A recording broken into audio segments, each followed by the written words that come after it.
Radio Metropolis.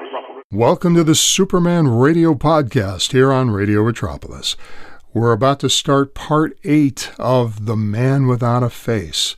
And although this serial is not based on a single true incident, the story does draw on post-World War II anxieties about fascism and global peace. Our main villain plans to sabotage, the World Peace Organization, which Bucky Taylor can thwart as he is the only living soul who knows about the letter from his father detailing the plot against the organization. And the World Peace Organization is fictitious, of course, doesn't really exist, but it is clearly representing the newly formed United Nations. The story, although this is a kid's show, is really targeted at young adults. We talked about this in a previous episode, and I'm going to talk a little bit more about this right now because this particular serial is trying to address some very adult topics, such as real-world anxiety. This story really tapped into the post-World War II fear that Nazi and fascism was not completely defeated and was still operating underground, and that former Axis figures were attempting to destabilize the newly established international peace efforts. That's all true. The Man Without a Face aligns with the radio show's major creative direction of that era, which is using Superman to fight real-world evils. The most famous example is this previous year's story, Clan of the Fiery Cross, which we've talked about in recent podcasts here, along with just the serials we just heard, Drought in Freeville and The Knights of the White Carnation. The underlying theme of fighting resurgent fascism and defending global institutions was a very real and pressing concern of the time. So now let's get on to tonight's episode where Superman is led to the Russian headquarters in Bavaria, Germany to get more information on the Man Without a Face so he can track down Bucky, who is being held captive and tortured by the same Man Without a Face in France, as he refuses to give up the location of the letter that exposes the group looking to destroy the World Peace Organization. This is Part 8 of The Man Without a Face. Stick around for my review immediately after this episode. This aired on March 27th, 1947. We're going to hear it right now, here on the Superman Radio Podcast on Radio Metropolis. Faster than a speeding bullet. More powerful than a locomotive. Able to leap tall buildings at a single bound. Look, up in the sky. It's a bird. It's a plane. It's Superman. Kellogg's Pep. P-E-P, Pep. Kellogg's Pep, the Sunshine Cereal, presents The Adventures of Superman.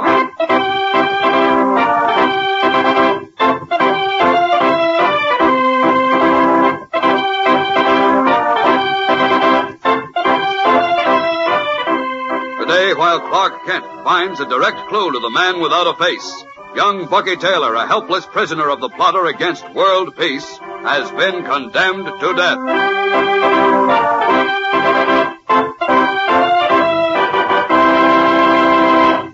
Certain that the disappearance of Bucky Taylor, a young American orphan son of a Daily Planet correspondent, was tied up with a mysterious plot against the World Peace Organization, Clark Kent and Herbert Calkins, the Scotland Yard detective, joined forces in Le Havre, France, to search for the boy. From a wounded intelligence man, they learned that Bucky was probably in the hands of a sinister individual known only as the Man Without a Face, who might be found in Bavaria, Germany. But actually, Bucky is a prisoner in a tower room of an ancient castle on the French coast, where a voice, seeming to come out of nowhere, demanded that Bucky reveal where his dead father had hidden a certain story, and threatened... You have 30 seconds to begin talking, Bucky. If you remain stubborn, water will pour into this room. And, well, you know what that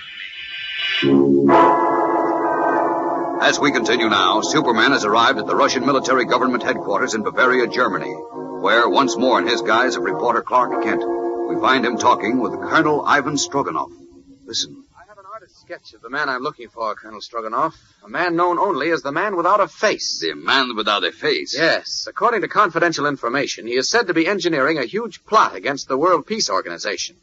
We don't know just what it is yet, but we think he's managed to get hold of young Bucky Taylor. Wait, Comrade Kent. I remember now to have heard of this Man Without a Face. You think he is here in Bavaria? Well, either he is actually here, or this is the place to pick up his trail. Look, here's the artist's sketch of him. It was made from a photograph. Let me see. But this man has a face. Well, he had at the time the photograph was taken. Wait, this man. He's familiar to me. He is? You mean you know him? But, of course, this man is Count von Luder. Who? Count von Luder. It was not generally known, but he was a close associate of Adolf Hitler. Hitler's brain, he was called by those few who knew. Oh? But Count von Luder is dead. Dead? Yes. He had a large estate near here, and we searched for him when we entered this territory. But he was reported to have committed suicide. Reported? You mean you're not sure? Well, we did not find his body, but reliable witnesses. German witnesses? Yes, They could have lied to give the Count an opportunity to get away and assume a new identity. You mean to become the man without a face? Yes. I still think this is a good place to pick up his trail. However, I've got to know more about him. I suppose you have papers, files on him? We have a large file. Could I see it? Of course, Comrade Kent. Good. It is stored with other such files in the vault of a bank on the other side of the town.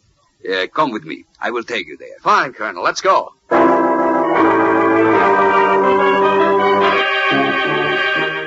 As Clark Kent accompanies Colonel Stroganoff to examine the files on Count von Luder, the 30 seconds of grace have expired for young Bucky Taylor in the ancient castle on the French coast where he is a prisoner. There in the tall, narrow, cylindrical room of stone, water from underground pipes is flowing into the room and has almost reached Bucky's hips. As he stands shivering, the voice which has threatened him before, seeming to come out of nowhere, filters into the tomb-like room. Be sensible, boy. You can still save your life. Tell me where your father hid his story about the World Peace Organization, and I will stop the water. I don't know anything about it, I tell you. I don't know. Stop lying. We heard your father tell this to the editor of the Daily Planet when he spoke with him on the transatlantic telephone before he was shot. You did? Yes, he knew he was in danger, so he took precautions to preserve his story. He wrote down the name of the man without a face and the names of the others involved in a certain plan having to do with the World Peace Organization. And he wrote down the plan which he had just learned. If you know so much, what do you want from me? You know why I want it. You're going to tell me where it is. Oh, so you can get it and burn it up, and then not have to worry about getting caught when you wreck the World Peace Organization. Is that it? Still being brave and patriotic, Bucky? Willing to lose your life to preserve a stupid idea like the World Peace Organization? It isn't stupid. It's the only chance the world has to avoid being destroyed in the next war. My father said that... Your father died at my command. And so will you, unless you talk right now. Well? I won't tell you anything. Not all your dirty, torturing Nazis could make me tell. And you can't either. Really? I promised my father I'd only spill to one man, his editor in Metropolis. And he's the only one I will tell. Unless you talk, you'll never see Metropolis again. Tell me, Bucky, how high is the water now? Come on in and find out. Now listen, Bucky. I was hoping this wouldn't be necessary. But you're forcing my hand. How rude of me. I'm so sorry. You have selected a poor time for making jokes, my young friend. Maybe, but what a swell time to pull the line about this is killing me. You stupid young dolt. Now I'll make the water pour in even faster. Like this. You dirty... Let's see how long this will strike you funny.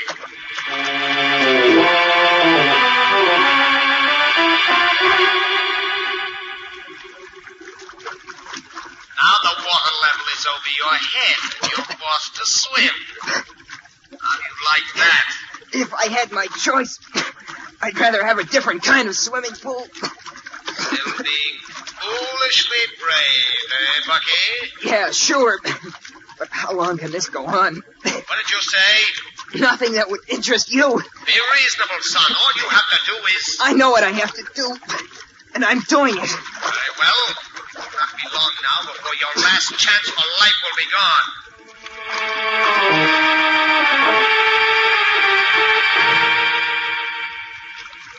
Only 4 feet of space remain free of water in this cylinder. Will you talk now, Bucky? No. Foolish, stupid, stubborn American swine. In only 5 reach the ceiling. Make up your mind to talk in that time or die.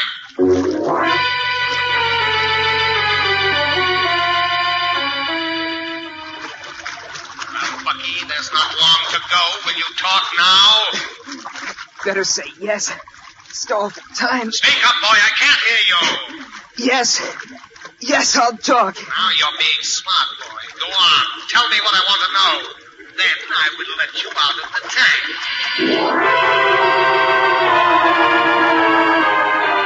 Completely exhausted and near the end of his rope, the courageous boy agrees to talk to the man without a face, hoping in that way to stall for time. But then what? Will his ruse work? And even if it does, will he gain anything by it while Superman remains unaware of his whereabouts? We'll be back in a moment for the exciting climax of today's story. So stand by. As we continue, our scene is the office of a small bank in the Bavarian town which houses the Russian military government for that German province. Clark Kent and Colonel Ivan Stroganoff are examining a voluminous file on Count von Luder, whom Kent believes to be the mysterious man without a face. Well, for a man you say had his fingers in most of the Germans' dirty pies, Colonel, there isn't much revealing stuff here about von Luder. He was very clever, Comrade Kent. Yeah. All his work was done in great secrecy. But we have established beyond doubt that many of Adolf Hitler's most vicious plans were actually conceived by von Luder.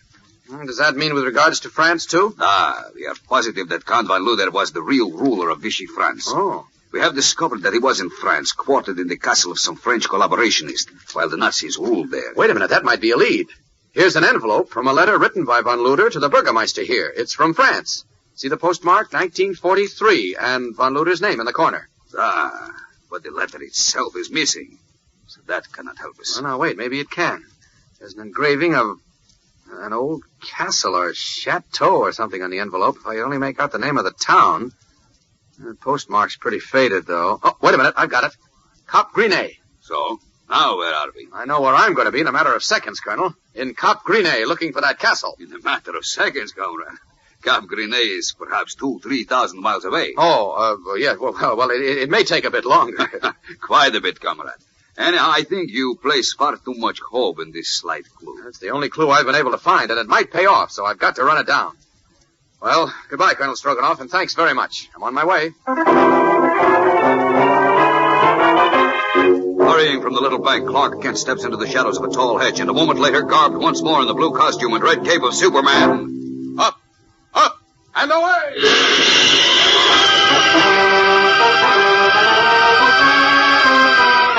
He leaps high into the sky, swerves to the southwest, and flashes away like a zooming rocket, bound for an old castle on the French coast. Is it the ancient fortress in which young Bucky Taylor is close to death?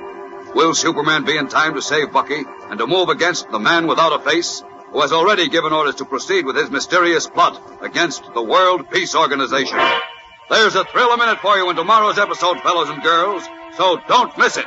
Tune in, same time, same station. And remember, for breakfast, it's Kellogg's Pep. For excitement, the adventures of Superman.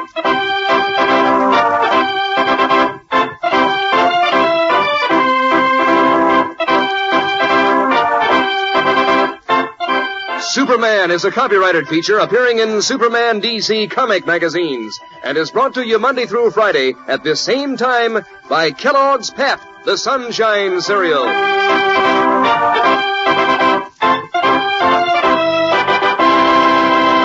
This is the Mutual Broadcasting System. And that was The Man Without a Face, Part 8 from March 27th, 1947, here on the Superman Radio Podcast on Radio Metropolis.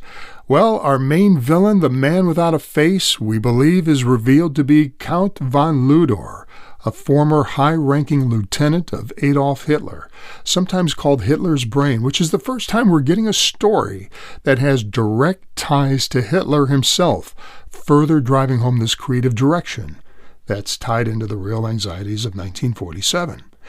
Bucky agrees to talk, but he uses this as a stall tactic.